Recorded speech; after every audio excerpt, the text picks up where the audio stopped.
Hey everyone, welcome back to Mindful English. I'm Sarah, and I'm sitting here with Liam. Hey everyone, good to be here. Liam, today we are going to talk about perhaps the most frustrating feeling in the world for a language learner. I think I know exactly what you mean.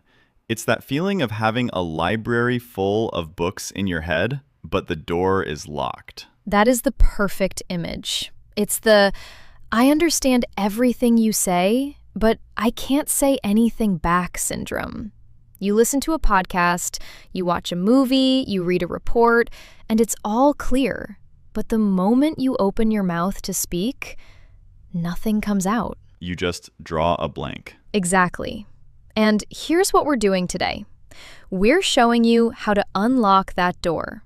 By the end of this episode, you'll know how to move words from the storage room in the back of your brain to the display window at the front. You'll learn how to talk around words you forget, how to stop freezing when you speak, and most importantly, how to give yourself permission to be imperfect. Because the gap between what you know and what you can say, that's where the insecurity lives. You feel trapped inside your own head. You want to show your personality, your intelligence, your humor, but you feel tongue-tied. Tongue-tied. Today, we're untying that knot. Let's dive in. The first thing we have to acknowledge is that this is completely normal. Input, listening and reading, is always easier than output, speaking and writing. It's the difference between recognizing a song and playing the song on a piano. Right. You can recognize a Beatles song instantly, but sitting down and playing it, that takes muscle memory. And speaking is a muscle. Most of our listeners have spent thousands of hours listening, but maybe only a few hours actively speaking. So, of course, there is an imbalance. Your passive English is at a university level, but your speaking feels like it's at a kindergarten level. And that gap, that distance between what you know and what you can show, is where all the frustration comes from. It's not that you don't know the words, it's that you can't reach them. They're locked away somewhere, and you don't have the key. So, how do we fix the imbalance? I think the first step is to lower the bar. Lower the bar? What do you mean by that? Usually we tell people to aim high. When we understand complex English, we want to speak complex English. We want our output to match our input. So we try to build these long, beautiful, perfect sentences in our heads. And because that's too hard to do in real time, we freeze. We get stuck. Ah, I see. We are trying to be poets when we should just be communicators. Exactly.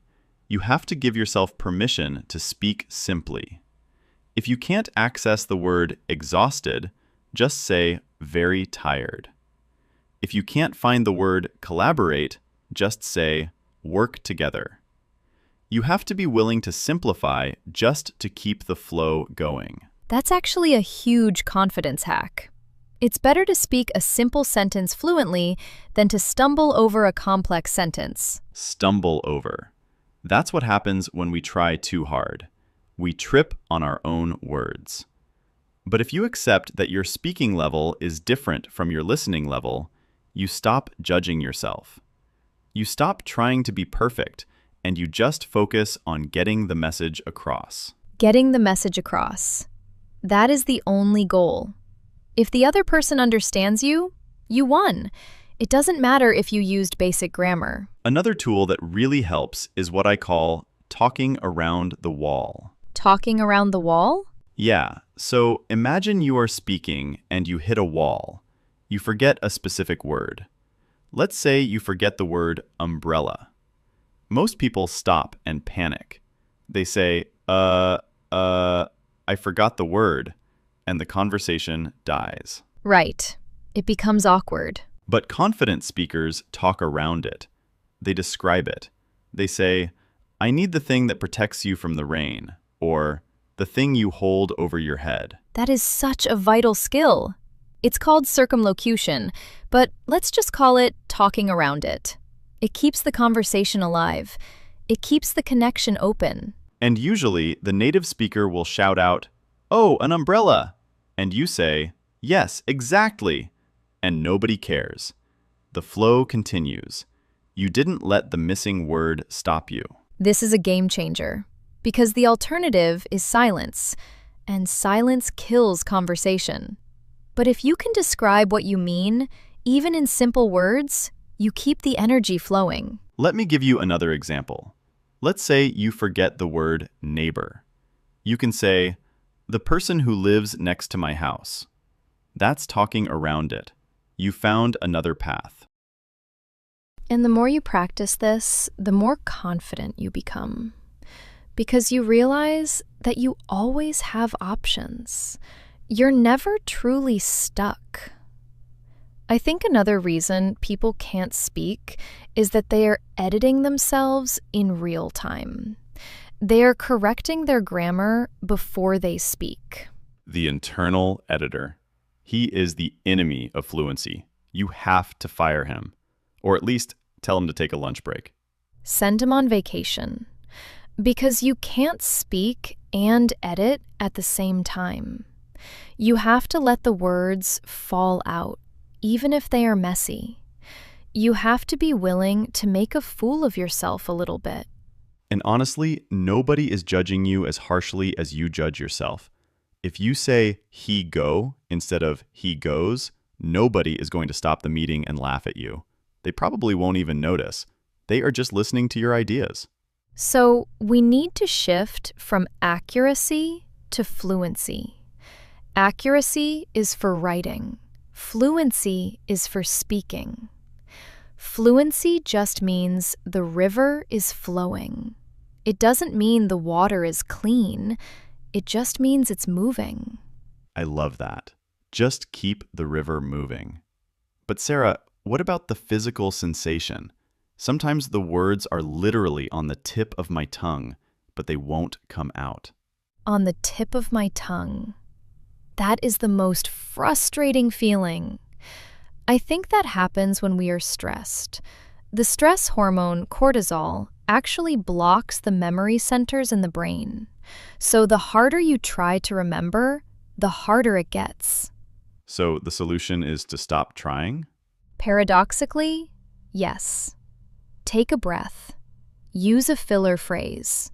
Say, "Let me see," or "How do I put this?" Giving your brain a second to reboot. Buy yourself some time. Buy yourself some time. That's a great strategy. Using phrases like, "You know what I mean?" or "Let me think about that," isn't cheating. It's what native speakers do all the time. It's part of the natural rhythm of conversation. These filler phrases are your friends. They give you space to think without creating awkward silence. And finally, you have to practice output when nobody is listening. Self-talk? Yes, talk to your dog. Talk to your mirror. Narrate your cooking. "I am cutting the onions. The onions are making me cry." It sounds silly, but you are building the physical connection between your brain and your mouth. You are bridging the gap. Bridging the gap. That's the mission. We want to build a bridge from your passive understanding to your active speaking. And you build that bridge one sentence at a time. You don't even need a conversation partner at first. You can practice describing your day to yourself. "Today I woke up late. I felt rushed. I made coffee and spilled it on my shirt." Simple sentences. Present tense. Just getting comfortable with the physical act of speaking English out loud. And as you do this more, those words start to feel less foreign in your mouth. They become automatic. They move from the back of your brain to the front. And remember, it's a process. You didn't learn to understand English overnight, and you won't learn to speak it overnight. But if you stop aiming for perfection and start aiming for connection, the words will start to flow. I feel like a weight has been lifted just talking about this. It's okay to be imperfect. It's okay to use simple words. It's okay to stumble. It is more than okay. It's necessary. Let's look at some of the phrases we use today to describe this struggle. I think having names for these feelings actually helps us control them. We talked about some really common frustrations today. The first phrase is one I think everyone has felt. Draw a blank. Oh, definitely. This is when your mind goes completely empty. You are in a meeting, someone asks you a question, and you just draw a blank. I knew the answer a minute ago, but I just drew a blank. It happens to the best of us. The next one is that physical sensation. On the tip of my tongue. I know his name. It's on the tip of my tongue. It means you can almost feel the word, but you can't quite say it. It's agonizing, but very common. And then we talked about the solution. Get the message across. This is your new goal. Don't worry about perfect grammar. Just focus on getting the message across. My English wasn't perfect, but I got the message across. That is a win. We also mentioned what to do when you forget a word. Talk around it. This is a superpower. If you forget refrigerator, don't stop. Just say, the cold machine for food. You are talking around it. You are keeping the flow alive. Another good one. Stumble over. This means to trip on your words or make mistakes while speaking. I stumbled over that sentence, but I kept going. And finally, the overall goal of today. Bridge the gap. We need to bridge the gap between what you understand and what you can speak. And you do that by practicing, by simplifying, and by being kind to yourself. So we have draw a blank, on the tip of my tongue, get the message across, talk around it, stumble over, and bridge the gap. And if you want more phrases like these for describing your learning journey and mental blocks, check the pinned comment below. We've put together a bonus list we didn't have time for today. Also, we've done other episodes about speaking confidence, managing perfectionism, and building daily speaking habits. Those connect really well with what we talked about today. Thank you so much for joining us. We know how hard it is to feel locked inside your own head. But the door is not locked. It's just stuck. And with a little patience and a little practice, you can push it open. You know more than you think you do. You just need to trust yourself to let it out. So here's your challenge this week. Practice talking around words. Next time you forget a word, don't panic. Don't stop. Just describe it. The place where, the person who... And then come back and tell us in the comments. When was the last time you talked around a word you forgot? Did it work? How did it feel? We'd love to hear your stories.